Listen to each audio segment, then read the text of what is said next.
Bueno, pues buenos días, muchas gracias por estar aquí. Justo este año se cumplen 40 años en que podríamos decir que la terapia blanco empezó a tener un papel dentro de la oncología, y esto con el descubrimiento o con el diseño de la primera droga que podríamos considerar en este sentido, que fue el tamoxifeno. Entonces, de allí para acá han habido muchos avances. El cáncer de riñón, como ya habían mencionado el doctor Martínez, es una neoplasia que hace no muchos años era de las neoplasias huérfanas, digamos huérfanas porque nadie quería ocuparse de ellas. Ahora, en los últimos 6 años, ha habido un desarrollo tremendo en el tratamiento de estas neoplasias. Vamos a hablar ahora un bosquejo de lo que es el tratamiento sistémico del cáncer de riñón. El cáncer de riñón, como ustedes saben, ocupa más o menos el 4% de todos los cánceres. En algunas instituciones como la nuestra vemos alrededor de 70 casos nuevos cada año, y como que se ha ido incrementando esta proporción de pacientes. Pienso que al tener terapias que nuestros compañeros urólogos ya identifican muy bien y que nos envían a tratamiento regularmente, los cuales antes no eran considerados como pacientes que no tenían alguna opción adicional a la cirugía. La incidencia ha aumentado en los últimos 30 años y la mayoría de los casos son esporádicos, aunque algunos de ellos asociados al von Hippel-Lindau. Alrededor de 40% de los pacientes van a tener enfermedad metastásica, lo cual significa que el campo para el tratamiento sistémico pues es muy amplio. Como ustedes saben, bueno, clasificamos a los pacientes en pacientes con tumores de células claras y con tumores de células no claras, con una mayor frecuencia en los pacientes con tumores de células claras, pero con esta circunstancia de una mayor captación de los pacientes, estamos viendo con mayor frecuencia las histologías de células no claras, e incluso esta clasificación empieza también a cambiar. Todavía no hay algo definitivo, pero los tipos histológicos también se han ampliado mucho. Y aquí tenemos una diferencia gráfica muy clara de cómo les va a los pacientes con enfermedad metastásica respecto a los pacientes con enfermedad no metastásica, donde la diferencia en supervivencia pues es bastante visible.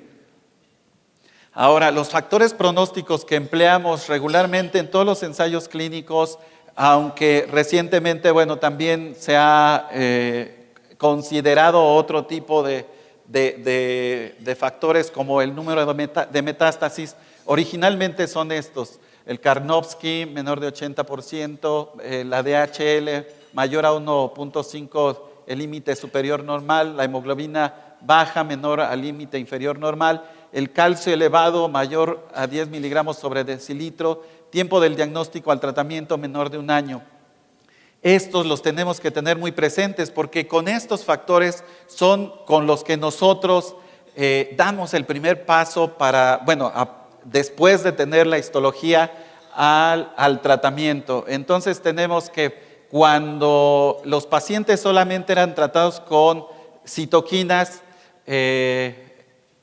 teníamos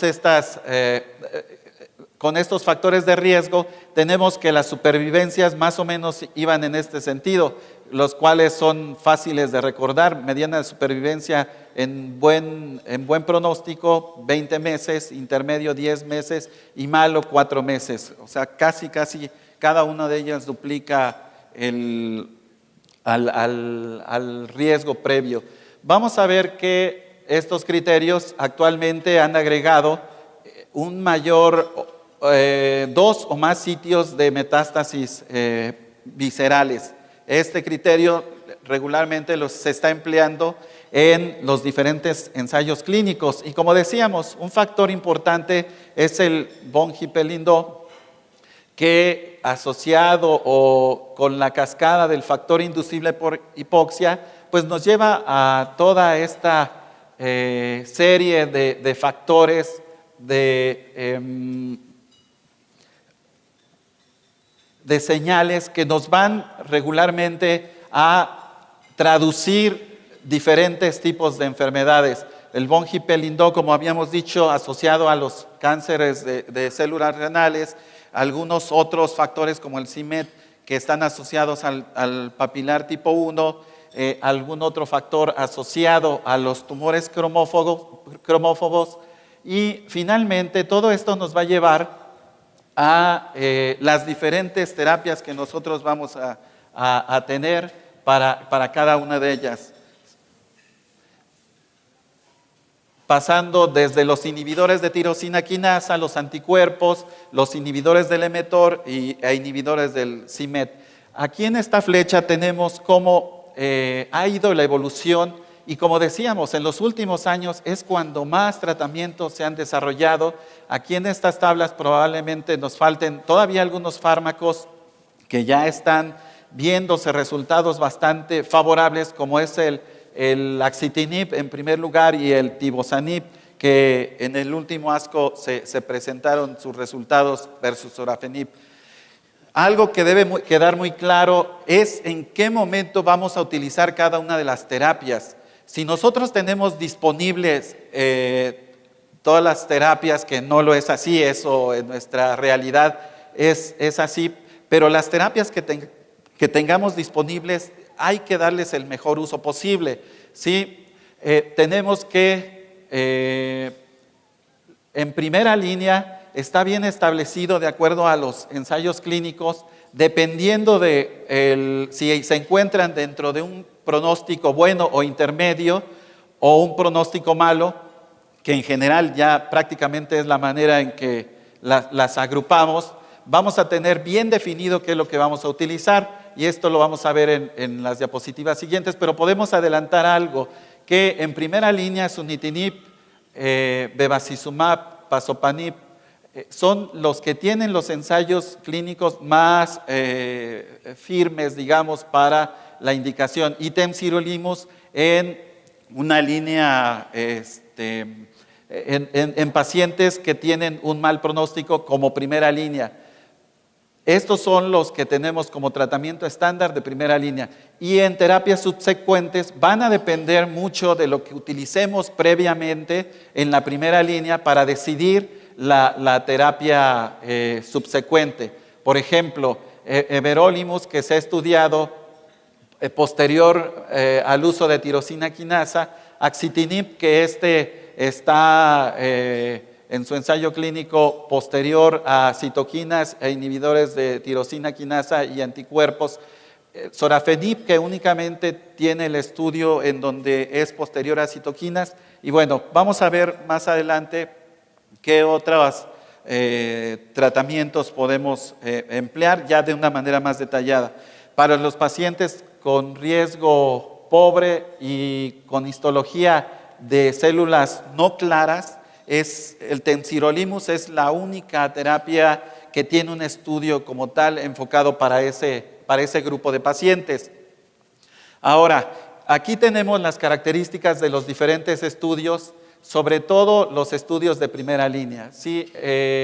Aquí, bueno, excluiría un tanto a sorafenib, que con un estudio fase 2, los demás tienen estudios fase 3, y vemos que el porcentaje de pacientes que han incluido en los diferentes estudios pues es más o menos homogéneo, con un porcentaje muy bajo en la mayoría, exceptuando temsirolimus, que ahorita comentaremos, en donde son pacientes que tienen un riesgo pobre, un riesgo malo.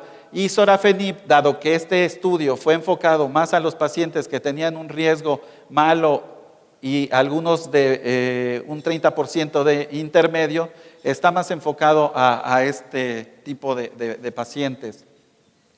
Vamos a ver que entonces, de acuerdo a esto, vamos a hacer los diferentes tipos de tratamiento. Aquí tenemos un resumen de cuáles han sido los resultados en los diferentes ensayos de primera línea. Vemos que más o menos en la supervivencia libre de progresión es parecida en los diferentes ensayos clínicos, un tanto menor en el ensayo de bevacizumab más interferón, Y algo interesante es la supervivencia global que se ha alcanzado con algunos fármacos, sobre todo con sunitinib. Aquí 26 versus 21 meses es lo máximo que en el estudio de sunitinib versus interferón es lo que se ha alcanzado como mediana. Ahora, algo que también hay que tomar en consideración son las respuestas globales. Como veremos más adelante, esta respuesta global también va a tener que ver con la supervivencia, como ya se ha establecido en algunos reportes. Vamos a ver que los pacientes que tienen histología de mal pronóstico con células claras, la indicación, como habíamos dicho, es temsirolimus en primera línea. Y vemos que esto es en los subgrupos de los ensayos clínicos en donde se ha evaluado también el riesgo pobre, que vean que con un número de pacientes bajo, pues también aquí vienen en esta tabla, pero el estudio fase 3 que se hizo para evaluar la eficacia de temsirolimus es con una supervivencia libre de progresión de 5.1 versus 2.3, como ven, más del doble de lo que alcanzó interferón. Este estudio pues es un estudio muy atrevido que incluso hay que tomar mucho en consideración que los pacientes que se incluyen en este estudio son pacientes que en general vemos muy mal en la consulta, ¿no? Son pacientes con un estado funcional bastante a veces inadecuado, son pacientes que en un momento dado probablemente no consideraríamos como candidatos a un tratamiento. Por eso es que a veces ha sido un tanto difícil incluir a estos pacientes, pero siempre hay que considerarlos para temsirolimus. Desafortunadamente, en las instituciones públicas no tenemos temsirolimus, pero sí hay disponibilidad en el mercado. Entonces tenemos que estos pacientes fueron distribuidos en 3 brazos, en donde temsirolimus a 25 miligramos, temsirolimus más interferón, con dosis menores de las que probablemente sean las óptimas para temsirolimus, y el interferón, que llegó a ser a una dosis de 18 millones de unidades, que como ustedes saben es una dosis que creo que pocas veces usamos en la práctica. Ahora, la otra circunstancia es que se encontró que con temsirolimus había un beneficio en supervivencia global, como lo muestran en estas gráficas, versus interferón. Y los efectos secundarios que hay que destacar y que son efectos que no se ven con los otros tipos de fármacos que no son inhibidores de mTOR, pues son sobre todo los efectos metabólicos. Y esto porque el mTOR tiene mucha relación con el metabolismo, incluso bueno, no diría que procesos tan simples como la introducción de la glucosa a la célula, no es algo simple, pero incluso en eso tiene que ver con el metabolismo. Entonces, tenemos que dentro de los efectos más comunes encontramos, a diferencia de los otros brazos, los efectos de hiperlipidemia, hiperglucemia, hipercolesterolemia, los cuales en realidad son bastante manejables.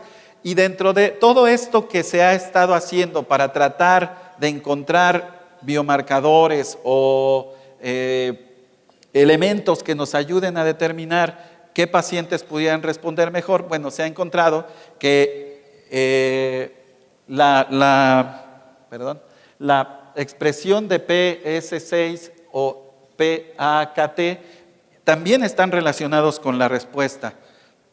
Vemos también que dentro de los grupos que se evaluaron en el estudio de sunitinib, los pacientes con un pobre riesgo, que bueno, fueron pocos pacientes, también tuvieron algún beneficio en cuanto a la supervivencia libre de progresión. Finalmente, podríamos decir entonces que el tratamiento de elección en los pacientes con pobre riesgo o mal pronóstico es temsirolimus. En los pacientes con carcinoma de células claras, con temsirolimus, como vimos también sunitinib, en base al análisis del subgrupo de mal pronóstico en el estudio de Motzer, también podría considerarse si no se tiene disponibilidad del otro. Ahora, los lineamientos en primera línea en histología de células claras están resumidos acá, ya los habíamos comentado antes. Este estudio fase 2, en donde bueno, no fue exitoso el uso de sorafenib. Y este otro estudio, un estudio que ha sido un tanto controversial, porque fue un estudio diseñado inicialmente para el tratamiento de pacientes que habían fallado a citoquinas y que después tuvo una enmienda en donde se incluyeron pacientes que habían en primera línea. Tenemos que nos da beneficio en supervivencia libre de progresión. Hay que tomar en cuenta que esto es versus placebo y también que está considerado que en este estudio se incluyeron pacientes con cáncer de células renales localmente avanzado. Entonces, esos puntos hay que tomarlos en consideración. Y al final, pues bueno, sí hubo beneficio en supervivencia libre de progresión, tanto en todos los pacientes, incluyendo los de primera línea, incluyendo los que recibieron citoquinas, como los que no habían recibido tratamiento previo. Ahora, ¿qué ha sucedido con las citoquinas? Como sabemos, y seguramente la mayoría de ustedes ha visto en las diferentes instituciones, las citoquinas no han desaparecido de nuestro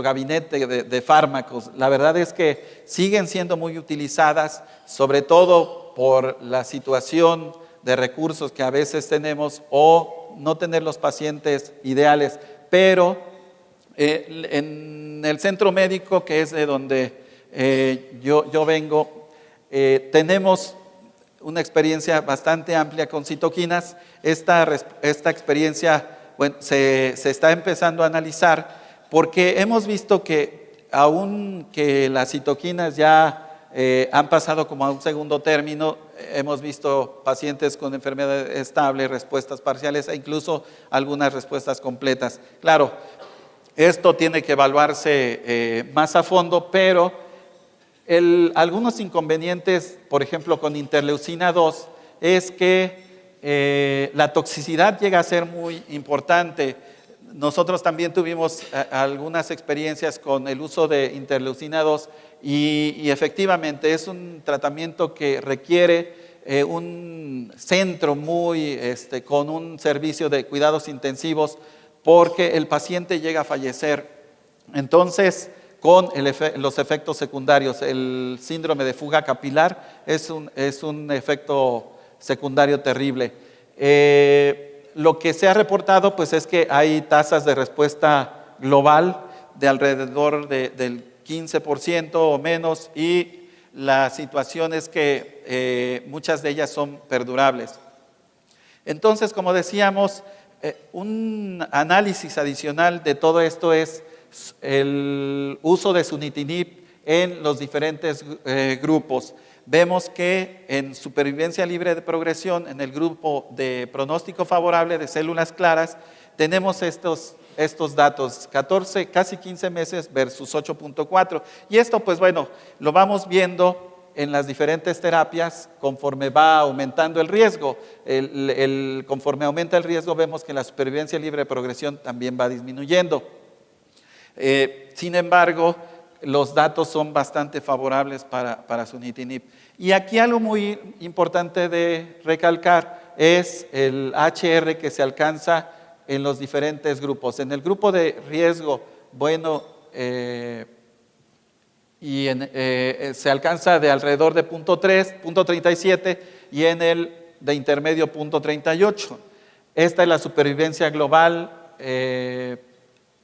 final, en donde se alcanza alrededor de 26.4 meses, esto que no se había alcanzado con ninguna terapia hasta ese momento. Pero incluso también con interferón, dado la secuencia que llega a haber en los diferentes estudios con los diferentes tratamientos, también se ve favorecida con interferón. Ahora veamos cómo con bevacizumab, que aquí, bueno, no nos apareció la gráfica, pero vemos el HR que se alcanza con bevacizumab en el grupo de buen pronóstico. Veíamos que con sunitinib .37, con bevacizumab .60. Y bueno, aquí están los datos de las diferentes curvas. Y en esta que sí se ve bien, tenemos que un HR de .55 y como habíamos visto con sunitinib era de .38. Claro, estos son comparaciones, digamos, son extrapolaciones. Al final no hay un estudio que sea cara a cara en donde pudiera determinarse esta situación con una mayor precisión, pero tenemos que en histología de células claras con pronóstico bueno e intermedio, tenemos las opciones de sunitinib, tenemos la opción de bevacizumab más interferón y también el uso de pazopanib, que bueno, aquí no está, no lo pusimos, pero pazopanib también está indicado por guías en ese ámbito. En las histologías de células no claras, de mal pronóstico, pues como habíamos visto, el único estudio que ha incluido a estos pacientes es el de temsirolimus. Entonces, de ahí viene esta tabla en donde vemos cómo es que a los pacientes con temsirolimus de células no claras tuvieron un resultado bastante favorable. Y sobre todo, aquí hay que destacar en supervivencia global, 11.6 meses versus 4.3, lo que incluso en el grupo de células claras no se alcanzó. Y sobre todo también considerando aquí esta gráfica arbórea donde vemos que los pacientes con células no claras también tienen un mayor beneficio y sobre todo en algunas histologías. Por ejemplo, el papilar como tal, que aunque es un número muy pequeño de pacientes, tuvo una supervivencia que todavía rebasa la mediana incluyendo toda la histología de células claras, de células no claras. Entonces tenemos que para células no claras, temsirolimus, de mal pronóstico, temsirolimus es el fármaco de elección. Para la histología de células no claras o no células claras con pronóstico intermedio y favorable, pues no tenemos un tratamiento estándar. Regularmente lo que se hace es trasladar los resultados de las otras terapias a este grupo de pacientes. Algo que hay que considerar es, por ejemplo, este estudio de acceso expandido de sunitinib, en donde sí se incluyeron pacientes con células no claras en un porcentaje bastante aceptable. Hay que tener en cuenta que son más de 4,000 pacientes estudiados y aquí se incluyeron todos aquellos pacientes que nosotros vemos en la vida real, ¿no? Pacientes con metástasis cerebrales, pacientes con un estado funcional inadecuado y los de histología de células no claras.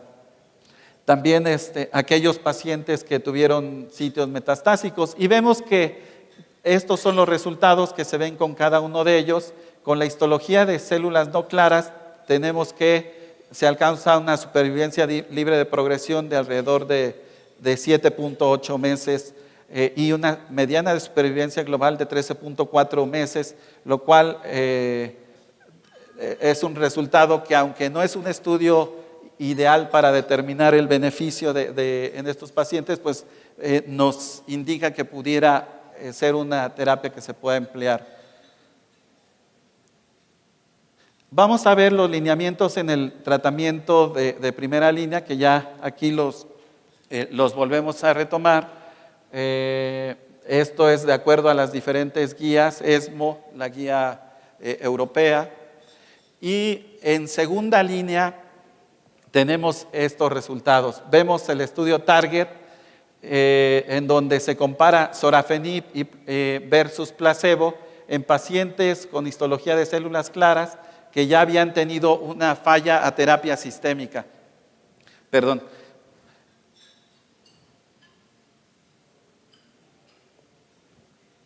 Tenemos que en estos pacientes el sorafenib, bueno, fue mejor que el placebo y fue de las primeras terapias aprobadas en este ámbito, después del uso de citoquinas. Otra terapia es everolimus, en este estudio fase 3 también, en donde se compara versus el placebo, los dos más mejores cuidados de soporte. Tenemos que el beneficio que se alcanza también es más, perdón, aquí no salió la gráfica, pero tenemos que el beneficio es mayor para everolimus versus placebo, tanto en medianas de sobrevida libre de progresión versus, y no alcanzándose algún beneficio en supervivencia global, solamente en supervivencia libre de progresión. Y este estudio, que es también un estudio más reciente, los otros seguramente ya los hemos escuchado en algunas otras charlas acerca del tratamiento del cáncer de riñón.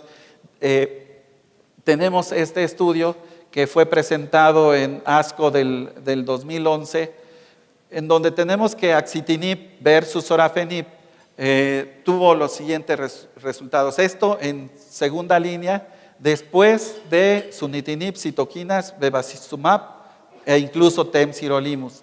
Vemos que todas estas terapias se compararon y tenemos la gráfica de supervivencia libre de progresión, en donde axitinib resulta superior a sorafenib. Y esto también se confirma en los diferentes grupos, sobre todo en aquellos que recibieron citoquinas y que en este ASCO se presentó un análisis igualmente por Rini, en donde se ve el beneficio de axitinib versus sorafenib en esa población, en donde sorafenib tenía su indicación más precisa. Ahora, también hubo beneficio en aquellos pacientes que recibieron sunitinib cuando se usó la terapia, y aquí tenemos el único grupo en donde probablemente haya mayor beneficio con sorafenib fue en el tratamiento con bevacizumab. Además tenemos las tasas de respuesta. Como veremos más adelante, la tasa de respuesta predice también supervivencia global. Entonces, vemos que, bueno, esto no confirmado en este estudio, tengo que aclararlo, sino más bien en un análisis de sunitinib, pero vemos que las tasas de respuesta son mayores. Y la otra parte es la toxicidad. La toxicidad que nos lleva a discontinuación de la terapia por eventos adversos, que fue mayor en sorafenib versus axitinib. Dentro de los eventos adversos también es de tomarse en consideración un punto relevante, que es que axitinib tiene mayor hipertensión, que como ustedes saben es un marcador predictivo de respuesta. Entonces, axitinib tiene mayor hipertensión y sorafenib sobre todo se enfoca a los eventos adversos cutáneos. También en cuanto a la toxicidad de laboratorio, bueno, tenemos que, por ejemplo, sorafenib con mayor hipofosfatemia, hipocalcemia también mayormente, pero bueno, al final otro factor, la elevación de la lipasa, que es mayor en el grupo de sorafenib. Estas toxicidades previamente no se habían considerado en los otros estudios, sino hasta que ya analizando retrospectivamente algunos de los efectos secundarios, por ejemplo, incluyendo con sunitinib, se llegaron a ver que eran secundarios a esto, como la hipofosfatemia. Entonces vemos que axitinib mejora significativamente la sobrevida libre de progresión y las tasas de respuesta en comparación a sorafenib, y sobre todo en aquellos pacientes que tuvieron falla a citoquinas y a sunitinib. Ahora, la eficacia versus toxicidad.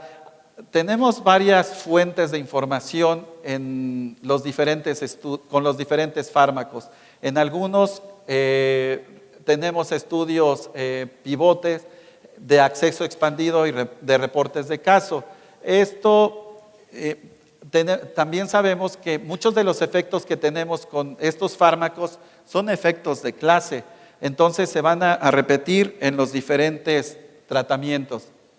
Vamos a ver cuáles son los estudios que nos dan más o menos idea de qué información podemos encontrar que no encontramos en los ensayos clínicos de fase 3, poblaciones amplias, en los estudios de acceso expandido, también diferentes tipos de poblaciones de riesgo con diferentes comorbilidades, como ya vimos en el de acceso expandido de sunitinib, y algunas situaciones especiales que regularmente son en reportes de caso. También eventos adversos infrecuentes que han sido bastante comentados con los diferentes estudios. Una situación que ocurre regularmente con los fármacos es el efecto de taquifilaxia. Sin embargo, en algunos otros vemos que algunos resultados o algunos efectos adversos pueden incluso irse incrementando con el tiempo. Afortunadamente son pocos los eventos adversos que nos hacen suspender la terapia. En realidad, pocas veces llegamos a suspender un tratamiento. Dentro de los eventos adversos que nos hacen suspender el tratamiento son sobre todo estos, algunos síndromes de mano-pie y sobre todo toxicidades cardíacas cuando se llegan a presentar, que nosotros no las hemos visto en realidad. Ahora, como comentaba, con varios de estos tratamientos, incluyendo sunitinib, vamos a tener que con el tiempo los eventos adversos se van presentando cada vez menor y muchos de estos, como ya habíamos comentado, sobre todo la hipertensión, nos van a ser utilizados como biomarcadores para evaluar como biomarcadores predictivos de respuesta. Por ejemplo, en axitinib vemos que en aquellos pacientes que presentan una tensión arterial diastólica mayor de 90, tenemos una supervivencia global bastante diferente al comparador. Entonces, claro, todavía esto llega a ser un tanto, no hay una convención todavía en cuanto a cómo evaluar estos eventos adversos, pero poco a poco se va ganando en ese sentido. Tenemos, por ejemplo, con sunitinib, que es en donde Rini inicialmente evaluó esta situación de la hipertensión, hay un beneficio en esos pacientes, así como lo muestra esta gráfica de ese estudio. Vemos entonces, algo que hay que enfatizar es la vigilancia de los eventos adversos. Regularmente tenemos que ser muy cautelosos durante los primeros ciclos y tener una acuciosidad de ver al paciente de manera más frecuente, o sea, incluso nosotros evaluamos a los pacientes cada 2 semanas desde el inicio del tratamiento y esto más o menos alrededor de 2 ciclos, que es lo que de manera convencional se hace en todos lados. Ahí se aplican las medidas profilácticas y el manejo de los eventos adversos. Hay que estabilizar la presión arterial, que como decíamos es un efecto de clase, y vemos aquí en este cuadro cuáles son los eventos, los fármacos que nosotros podemos utilizar para la hipertensión sin tener mayor problema, que son estos, los inhibidores de la ECA, los ARA2 diuréticos y beta bloqueadores. Los que están contraindicados son el verapamil, el diltiazem y bueno, todos aquellos inhibidores del CYP3A4. Finalmente, pues nada más vamos a tocar algunos puntos que se trataron ahora en el Congreso de ASCO. en donde, bueno, 6 años de un avance impresionante en el tratamiento. Vemos cómo en este estudio, en donde se evaluaron aquellos pacientes que en estos ensayos clínicos, en 6 ensayos clínicos, cómo es que la respuesta en aquellos pacientes que tenían buena respuesta al sunitinib tiene un beneficio tanto en supervivencia libre de progresión como en supervivencia global, incluso alcanzando supervivencias que van alrededor de los 40 meses. Eso pues anteriormente no lo habíamos visto. Probablemente en la práctica clínica hemos tenido pacientes que están por años ya con esos tratamientos y la verdad es que son resultados bastante prometedores. En cuanto a la seguridad cardíaca, también se reportó este análisis en el tratamiento adyuvante, que este estudio ya también está por dar resultados probablemente para el próximo año en cuanto a la adyuvancia, en donde se comparó con sorafenib. Aquí se vio que la toxicidad cardíaca no era en realidad muy frecuente y sobre todo tiene que ver con pacientes, como se había reportado en estudios iniciales, que tengan algún problema cardíaco previo. Ahora, esta es la actualización de axitinib versus sorafenib que habíamos comentado, y en donde axitinib, después de citoquinas, alcanza esta supervivencia global, 29.4 meses después de citoquinas, algo que también nos sorprende de manera bastante grata. Algo que también hay que comentar es que sorafenib aquí también alcanza una supervivencia mayor, y esto también puede ser por el entrecruce que hay entre los fármacos. Ahora, también se está evaluando axitinib en primera línea, dado que es un fármaco que tiene una actividad muy potente contra el receptor del VEGF, y, al igual que tivozanib. Un estudio también bastante interesante, y esto nos lleva a pensar en un poco diferente en cuanto al manejo del cáncer de riñón. En aquellos pacientes que no alcanzan niveles adecuados a nivel sanguíneo y con la exposición del fármaco, probablemente no vayamos a tener una respuesta favorable, como sí lo tendríamos si aumentamos la dosis. Y esta es la intención ahora, de que aquellos pacientes que no tienen un efecto adverso predictivo como la hipertensión, se sometan a una dosis mayor, y probablemente esto mejore la respuesta también de esos pacientes, tratando de encontrar ese evento adverso. Ahora, vamos a ver algo más en cuanto a axitinib. Bueno, también tenemos que axitinib es efectivo en primera línea en pacientes con cáncer de células renales, y sobre todo considerando este aumento de dosis. Tivozanib, que es el otro fármaco que se presentó, a lo mejor lo criticable de este estudio, a mi modo de ver, sea que fue comparado con sorafenib, el cual, ya ahora resulta un comparador para muchos, no sé si por los resultados que se hayan visto previamente, pero al final vamos a ver que tiene beneficio en los pacientes en cuanto a sobrevida libre de progresión y también en cuanto a tasas de respuesta. Vemos además que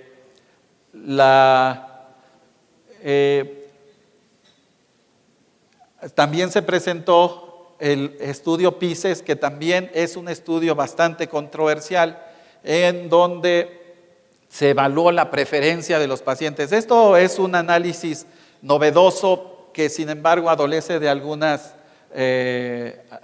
salvedades. Tenemos que se hicieron 2 brazos en donde se dio pazopanib y después se siguió de sunitinib, y al contrario se inició con sunitinib y pazopanib.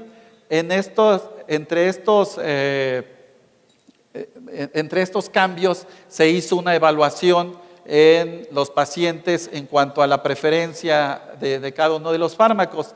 Y bueno, no se consideró eficacia en este estudio, eso hay que tenerlo muy en consideración. Y como era de esperarse, dado lo que se ha reportado en los diferentes eventos adversos, los pacientes en este estudio prefirieron Pazopanib.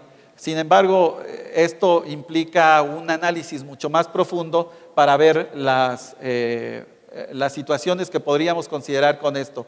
Lo que sí podemos ver es que al final del estudio, la población que se evaluó fue una población menor de la que se había considerado inicialmente. El tiempo en que se hizo el cuestionario probablemente no haya sido el más adecuado, pero al final estos son los resultados. Ahora, está pendiente también el estudio COMPARS que supuestamente se iba a presentar en ASCO de este año, pero ahora se ha atrasado su presentación hasta probablemente en ESMO. Y dentro de las razones que era para preferir uno u otro medicamento, era que Pazopanib, esto de acuerdo al cuestionario de los pacientes, provocaba menos fatiga, y Sunitinib no había una razón específica para preferirlo. Entonces, estos son los eventos adversos con los diferentes fármacos. Hay que tomar en consideración que los eventos adversos que se evaluaron con Sunitinib, con los que se hicieron las evaluaciones, fueron aquellos eventos adversos con los que se presenta Sunitinib regularmente. Y vamos a ver, entonces, esto es lo que tenemos en la actualidad, en donde tenemos la primera línea con los diferentes fármacos y que recientemente, bueno, se ha agregado Axitinib y Tivozanib, y la segunda línea en donde también Axitinib ya está asentando su papel, tanto después de citoquinas como después de inhibidores del receptor del factor de crecimiento del endotelio vascular. Como ven, la situación es muy amplia, cada vez hay puntos muy interesantes dentro del manejo, y de manera práctica, pues, es muy importante considerar que el paciente, no solo buscamos la tasa de respuesta, sino que el paciente, o más bien, nosotros tenemos que buscar las tasas de respuesta que van a derivar en supervivencia global con un manejo adecuado del paciente, empezando con una dosis adecuada de los diferentes fármacos, incluyendo Sunitinib, y no al revés, no empezando con Sunitinib a dosis más baja y después subir la dosis, lo cual no se ve que sea un factor beneficioso para el tratamiento. Bueno, muchas gracias por su atención y